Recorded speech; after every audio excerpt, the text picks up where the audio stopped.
अगर आप सच होने का ढोंग करेंगे तो आज नहीं तो कल बहुत नीचे गिरेंगे। जीवन के हर मोड़ पर कठिनाइयों से आपका सामना होगा। अगर आप उन कठिनाइयों से लड़ने के लिए मानसिक रूप से मजबूत होना चाहते हैं तो अपने दिमाग को प्रेरित करने वाले विचारों से बचिए। जब तक हम अपने दर्द, गम और डर को हथियार नहीं बनाएंगे तब तक हम सिकंदर नहीं कहलाएंगे।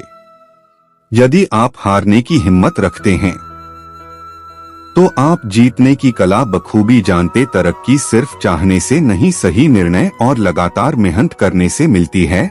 यदि आप ऊंचाई पर पहुंचना चाहते हैं तो आपको हर उन विचारों और बातों से हल्का होना होगा जो आपको भारी कर देते। इस धरती पर कुछ भी मुश्किल नहीं है। मुश्किल है तो बस यह मानना कि कुछ भी मुश्किल नहीं है। चेहरे की रंगत से सिर्फ आदमी निखरता है, लेकिन मन की रंगत से आदमी और उसका भविष्य दोनों ने करता है। इसी को सफेद झूठ बोलना कहते हैं। इसी सफेद झूठ के चक्कर में लोग वह नहीं कर पाए जो कर सकते थे।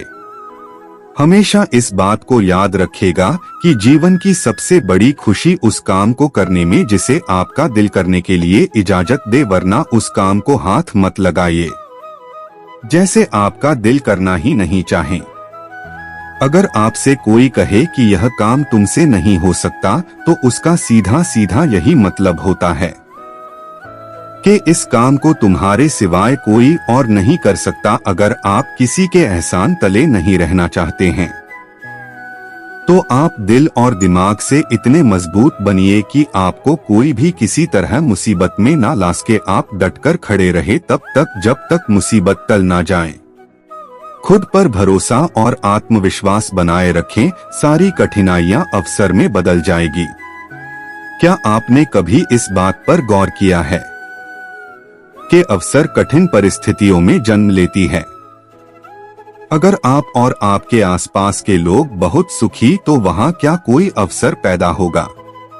नहीं ना। तो आज से आप यह मान लीजिए कि हमारे और कठिनाइयों के बीच जो जंग होता है, इसी बीच कठिनाई के गर्भ से अवसर पैदा होता है। यदि आपको इस बात से कोई फर्क नहीं पड़ता कि लोग आपके बारे में क्या सोचते हैं, तो लोगों को इस बात से भी फर्क नहीं पड़ता कि आप क्या करते हैं। इससे फर्क नहीं पड़ता कि आपके चेहरे की रंगत क्या, फर्क तो इस बात से पड़ता है क्या आपकी सोच की रंगत क्या है।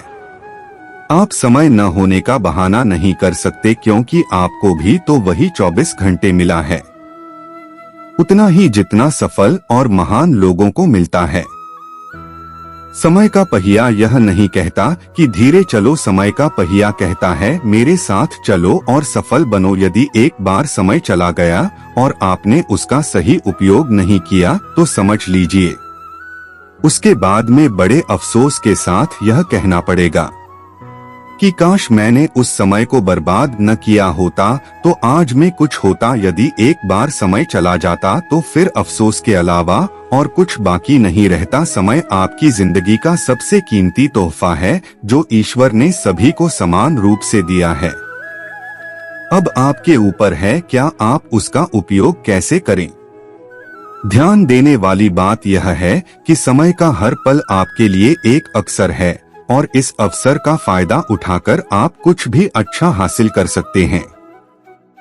यदि आप हर पल का सही उपयोग कर पाते हैं तो आपको सफलता की ऊंचाइयों को छूने से कोई नहीं रोक सकता। यदि आप नदी की तरह बहते हुए समय का उपयोग नहीं कर पाए तो एक समय ऐसा आएगा जब आपको ना चाहकर भी कहना पड़ेगा कि काश मैं उस समय वह काम कर लिया होता, तो काश मैं अपने जीवन के प्रति उस समय सचेत होता। कहीं आपके जीवन में ऐसा तो नहीं हो रहा, कहीं आपके जीवन के समय रूपी खेत की लहलहाती फसल को कोई चिड़िया तो नहीं चूज रही है। अगर ऐसा है तो चिड़ियों को तुरंत उड़ा दीजिए और बचा लीजिए, अपने फसल को बचा लीजिए आपने खुशी भरे जीवन को, वरना एक ही वाक्य आप जीवन भर दोहराते रहेंगे कि काश मैंने उस समय यह कर लिया होता। तो जीवन का हर पल एक अवसर और इस अवसर को कभी भी हाथ से जाने नहीं देना चाहिए। जीवन के हर पल को और उससे जुड़े प्रत्येक कार्य को पूरे मन के साथ करना चाहिए। आपका भविष्य आपके वर्तमान पर निर्भर करता है, इसलिए अपने वर्तमान के हर क्षण का सही उपयोग करें। आज नहीं तो कल, कल नहीं तो परसों हम इसी तरह अपने कामों को टालते थे। जो काम आज हो सकता है उसे कल पर टाल देते हैं और कल आने पर इसी तरह समय बीतता जाता है और एक दिन के साथ हमारे कामों का बोझ बढ़ता जाता है। जैसे जैसे हमारे कामों का बोझ बढ़ता जाता है तो हम उन कामों को करना ही छोड़ देते हैं और ऐसे में कई बार हम अपने जरूरी काम नहीं कर पाते और फिर बाद में उसी का अफसोस करते हैं। अपने आलस को अपनी जिंदगी से दूर रखें और उस काम को आज ही निपटा ले, कल पर न छोड़े।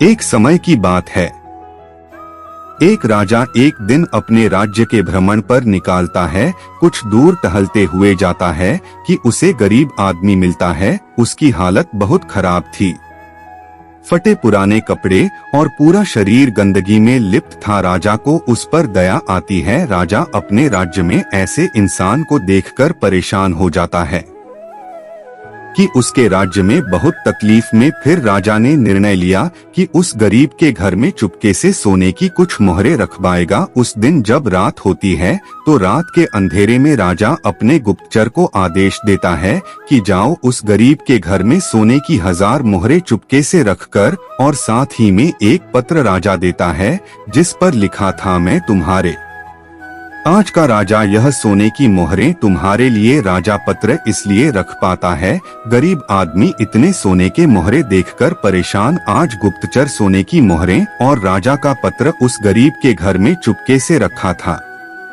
अब राजा मन ही मन खुश था। उसके राज्य में कोई भी गरीब नहीं। कुछ दिन बीतता है। एक दिन अचानक से राजा को उस गरीब की याद आती है तो राजा अपने गुप्तचर से उस गरीब का हालचाल पता करने को कहता है। कुछ समय बाद गुप्तचर वापस आता है और राजा को बताता है कि वो आदमी अब इस दुनिया में नहीं रहा, वह मर चुका है। राजा को यह सुनकर बहुत बुरा लगा। राजा ने उसके मरने का कारण पूछा। गुप्तचर में बोला कि महाराज, वह गरीब आदमी कुछ दिन पहले बहुत खुश था, सबसे मिलता था, बातें करता था, उसके अंदर काफी बदलाव आ गया था। लोगों ने बताया कि वह अपने साथ एक पोटली लेकर घूमता रहता, किसी को पोटली के बारे में कुछ नहीं बताता था, किसी को हाथ तक लगाने नहीं देता था। लेकिन महाराज पास के राज्य में एक दिन किसी काम से गया था तो उसकी पोटली कुछ लुटेरों ने चुरा ली, जिसके बाद वह बहुत बेचैन रहने लगा, पागलों की तरह बातें करने लगा। लोगों ने बताया कि उसके हालात पहले से भी खराब हो गई थी। पहले तो लोगों के बीच में बैठता था, बातें कर रहा था, लेकिन जब से उसकी पोटली चोरी हुई तब से सिवा किसी को वे अपने पास नहीं आने देता, इसलिए कोई भी जाकर उसकी मदद नहीं कर पा रहा था। गुप्तचर पूरी बात कहते हुए राजा के सामने वह पोटली पेश करता है जिसमें 800 सोने की मोहरें होती हैं। राजा मोहरों को देखकर पहचान जाता है कि ये वही मोहरें थी जो राजा ने उस गरीब के घर में रख पाई थी, परंतु राजा ने तो 1000 मोहरें रखवाई थी, ये तो सिर्फ 800। राजा समझ आता है कि वह गरीब आदमी 200 मोहरे की पोटली को लेकर घूमा करता था, जिसके चोरी हो जाने के बाद वह सदमे में चला गया और आखिरकार उसकी मौत हो गई। मुझे पता है कि आप क्या सोच रहे हैं, ना कि गरीब आदमी पागल था, 800 मोहरें बची थी, उसे अपना जीवन बेहतर बना सकता था, यही सोच रहे हैं। लेकिन अगर मैं यही सोने की मोहरें हटाकर उसे वक्त बोल दूं तो जो थोड़ा सा गया है लेकिन ज्यादा आना अभी बाकी है। मैं इस कहानी के माध्यम से आपको यह समझाना चाहता था, जो खराब हो चुका है उसके बारे में सोचकर खुद को बर्बाद मत करो। आशा करते हैं कि आप अपनी जिंदगी एक भी वक्त नहीं करेंगे। दोस्तों, इस वीडियो में बस इतना ही। मिलते हैं अगली वीडियो में। अपना ख्याल रखें। जय श्री कृष्णा।